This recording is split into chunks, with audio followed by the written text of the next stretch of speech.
Army is number 20 in television's greatest Christmas hits. In this countdown, we've allowed each programme one entry based on its highest viewing figure of all time. Crossroads is a very good example because it's in the chart at number 19.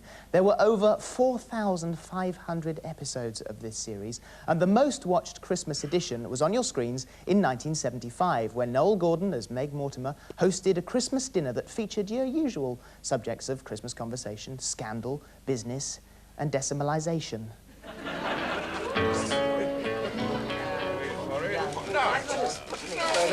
No, it didn't bang. Go back. That's a bit of a stress, isn't it? Mr. Booth, I really must congratulate you on the soup. It was magnificent. Oh, thank you. Perfect. Oh, I'm so glad you invited me. Thanks, Dave. This looks absolutely splendid. Yes, well, Tish, do start it. You get stone cold, darling. Right, thanks, I will. Who's going to get the wishbone, then? Well, I think somebody ought to share it with Sarah Jane. Oh, I don't know. I wouldn't advise that. I think she'd try and swallow it. Oh, that reminds me. I did suggest not putting the sixpences in the pudding this year. You did indeed, and I followed your advice. Ah, good. I'm glad you did, because it can be very dangerous with small children. Yes, and quite apart from the fact there's a shortage of sixpences, 2.5 new pence in copper is not quite the same. Not quite the same. Jill, I think you should share the wishbone with me instead of your daughter, all right? And what are you going to wish for, then, Hugh? No, isn't part of the ritual that we don't discuss that sort of thing? There's only one thing you can wish for at Christmas, that's a Happy New Year. True.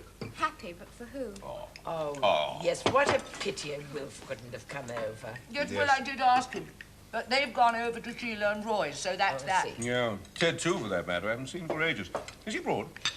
No, he's living in Birmingham now. He's got his own flat. Oh, I'm sorry. Yes, I know. Don't give it another thought. Tell you. Couldn't matter less. No, but I should have... Hugh, please, Sorry. there's no reason for you to be embarrassed. I'm not. It's not a taboo subject. You are still friendly, then? Oh, yes, if any business matters crop up, he calls me, drops me a line.